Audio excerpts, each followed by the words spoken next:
Assalamualaikum warahmatullahi wabarakatuh. Hari ini kita akan mempelajari materi awal di kelas 11 pada pelajaran sejarah Indonesia. Nah, di materi awal kali ini kita akan mempelajari tentang kedatangan bangsa Barat. Nah, sebelum kita bahas lebih jauh tentang apa sih yang menjadi faktor penyebab kedatangan bangsa Barat ke Indonesia, kita mungkin bahas sedikit dulu tentang kolonialisme dan imperialisme. Nah, mungkin tidak asing di telinga kalian istilah kolonialisme dan imperialisme.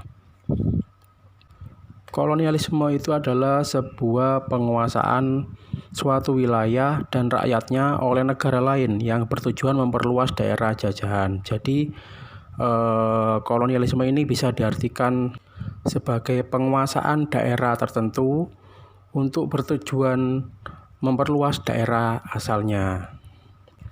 Bahasa singkatnya mungkin bisa kita kenal dengan istilah penjajahan. Nah, yang kedua ada istilah imperialisme. Imperialisme ini adalah sebuah paham atau politik yang bertujuan menjajah negara lain untuk mendapatkan kekuasaan dan keuntungan sepihak yang lebih besar. Sebenarnya istilah kolonialisme dan imperialisme ini adalah satu kesatuan yang mungkin tidak dapat dipisahkan. Jadi kalau kolonialisme itu lebih kepada pendudukan daerahnya atau wilayahnya.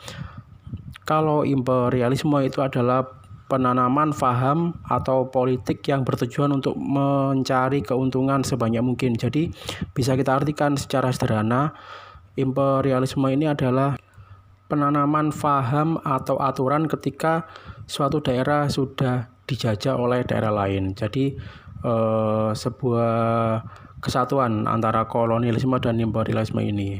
Kolonialisme itu penguasaan wilayahnya, imperialisme itu penanaman paham atau aturannya ketika wilayah itu sudah dikuasai oleh daerah lain.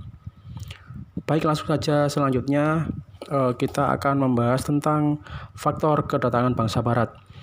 Sebenarnya ada beberapa faktor, tapi di sini kita ambil 4 yang menjadi faktor utama bangsa Barat datang ke Indonesia. Yang pertama adalah dikuasainya rute dan pusat perdagangan Timur Tengah oleh orang Islam. Nah, bisa kalian lihat di peta yang ditampilkan bahwa jarak antara Eropa ke Nusantara itu jaraknya sangat jauh. Mungkin bisa diperkirakan sekitar 12.000 km. Tapi kenapa sih bangsa Barat itu sampai jauh-jauh datang ke Nusantara? Jadi sebab yang pertama adalah dikuasainya kota Konstantinopel oleh Turki Utsmani yang membuat bangsa Barat harus mencari rute perdagangan baru untuk mencari rempah-rempah. Jadi ketika Konstantinopel jatuh ke tangan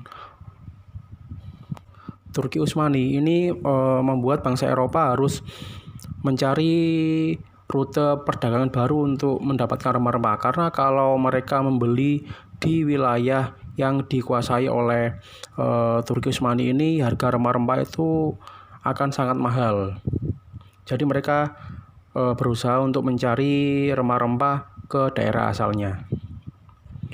Salah satu cara untuk mencari rempah-rempah ini, mereka harus melakukan pelayaran atau mencari rute baru. Karena ketika Turki Utsmani menguasai Konstantinopel, bangsa Eropa yang melewati daerah tersebut yang ingin menuju ke daerah Asia akan dikenakan pajak yang sangat tinggi. Jadi mereka, bangsa Eropa ini berusaha untuk mencari rute baru jalur perdagangan untuk mendapatkan rempah-rempah.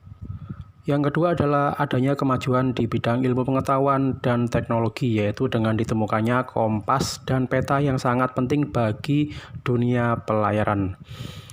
Jadi maksudnya adalah dengan ditemukannya kompas dan jalur pelayaran yang diprakarsai oleh Christopher Columbus, ini membuat banyak negara atau pelayar yang ingin melakukan pelayaran juga. Jadi merasa termotivasi oleh keberhasilan Christopher Columbus untuk menemukan jalur pelayaran baru. Selain motivasi dari Christopher Columbus, di sini juga ada peran dari teknologi, yaitu kompas. Dengan ditemukannya kompas, ini membuat beberapa negara dan pelayar merasa yakin untuk mengarungi dan mencari rute baru di jalur pelayaran. Yang ketiga adalah adanya keinginan untuk mendapatkan rempah-rempah dari daerah asal sehingga harganya lebih murah dan dapat memperoleh keuntungan yang sebesar-besarnya.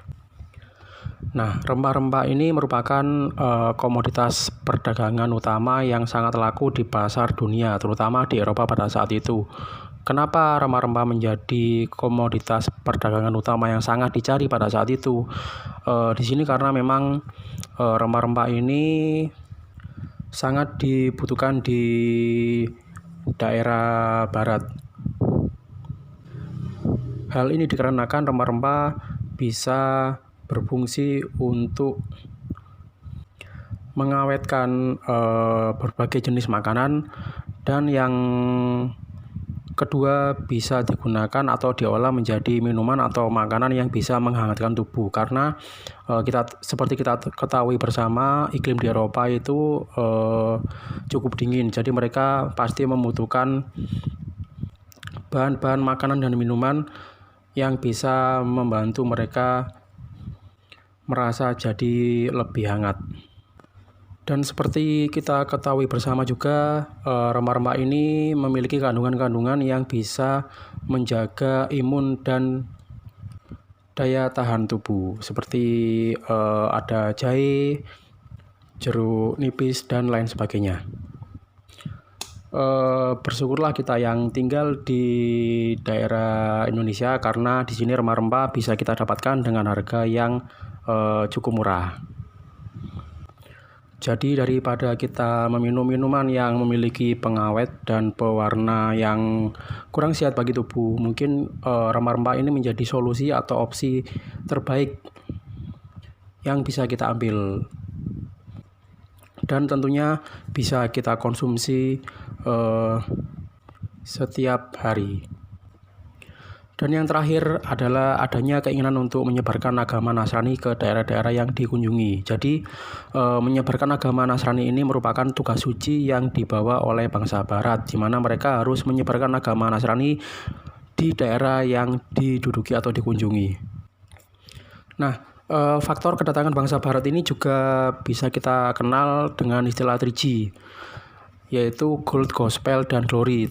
Yang intinya ketiganya ini memiliki arti yang hampir sama dengan yang sudah kita bahas tadi. Gold itu mencari kekayaan, di sini dalam arti mencari keuntungan dari perdagangan rempah-rempah. Kalau gospel itu menyebarkan agama Nasrani, dan glory itu mencari kejayaan. Jadi maksud mencari kejayaan ini adalah ketika suatu negara memiliki daerah jajahan yang sangat luas, mereka pasti akan mendapatkan keuntungan yang besar. Nah, keuntungan ini berguna bagi mereka untuk memperkuat bidang militer dan persenjataan. Jadi itu yang dimaksud oleh glory, yang memiliki arti mencari kejayaan. Terakhir, ada sebuah pesan yang bisa kita ambil dari Christopher Columbus. Christopher Columbus pernah mengatakan, "Engkau tak akan bisa menyeberangi samudera kecuali engkau punya keberanian kehilangan kontak pandang dengan garis pantai." Jadi yang bisa kita ambil dari kata-kata Columbus adalah jangan pernah takut untuk mencoba hal baru. Selagi itu positif, katakan pada diri kalian bahwa saya bisa melakukannya. Baik, sekian dari saya akhiri. Wassalamualaikum warahmatullahi wabarakatuh.